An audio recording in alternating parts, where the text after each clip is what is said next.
নন্দীগ্রামে অবৈধ নির্মাণ ভাঙতে চলল বুলডোজার। নন্দীগ্রাম বিধানসভার বয়াল 2 গ্রাম পঞ্চায়েতের অন্তর্গত তৃতীয় খণ্ড জলপাই এলাকায় 30 থেকে 35 বছর স্থায়ীভাবে বসবাস করে আসছে 4টি পরিবার। হাইকোর্টের নির্দেশে প্রশাসনিক দপ্তরের বিভিন্ন আধিকারিকদের উপস্থিতিতে এই 4টি অবৈধ নির্মাণ ভাঙা হলো। এতদিন বসবাস করা থাকা সত্ত্বেও বিকল্প কিছু না থাকার জন্য কিভাবে রাত কাটাবে তা বুঝে উঠতে পারছে না সদ্য গ্রাহকরা।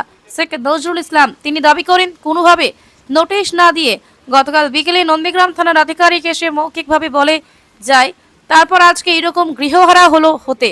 সেচ দপ্তরের আধিকারিক বলেন, যে জায়গায় বাড়ি করে দীর্ঘদিন ধরে বসবাস করে আসছিল এই পরিবারগুলি ওই জায়গা সেচ দপ্তরে ওনাদের বারবার নোটিশ দেওয়া সত্ত্বেও স্থানান্তর না হওয়ার জন্য হাইকোর্টের নির্দেশে অবশেষে আজ এই বাড়িগুলো ভাঙা হলো। এখন দেখার সদ্য গৃহহারা এই পরিবারগুলি কোথায় গিয়ে বসবাস করেন। আমরা কালকে যাচ্ছি, কালকে যে তোমাদেরকে কিছু মানে কোনো জায়গায় নির্দিষ্ট জায়গা দেবো, তোমরা সেখানে থাকবে। আজকে ওখানে পর্যন্ত যায়নি, 3টে মানে সব জিনিসপত্র আমার ভেঙে দিয়েছে। আমার ছোট ছোট বাচ্চারা আছে, বলছে না মানে আবার বলছে কি যে এটা পিডাব্লিউ বন্ধ, ওটা কি তোমার জায়গা কিনা জায়গা? পিডাব্লিউ বন্ধ, ওটা তো তার জায়গা কিনা। আমরা ওখানে কোথায় যাব? কী বলবো, আমরা যে কোনো নোটিশ নেই, কিছু নেই। আজকে 30-32 বছর এখানে রয়েছি আমরা, কোনো কিছু বলেনি। সেচ দপ্তর যদি এটা হলো পুরোটাই তো হবে, কিন্তু এমনভাবে কাজ করলো, আমাদের নোটিশ না কিছু।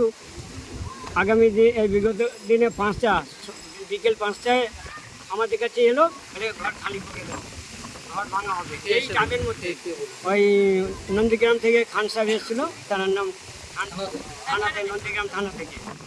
তো সিআরপি অনেকে এসেছিলো, আমি ওনাকে জিজ্ঞেস করলাম যে স্যার কী ব্যাপার, না তোমার ঘরে কি রয়েছে, বাড়ি খালি করে দাও, কালকে ভাঙা হবে।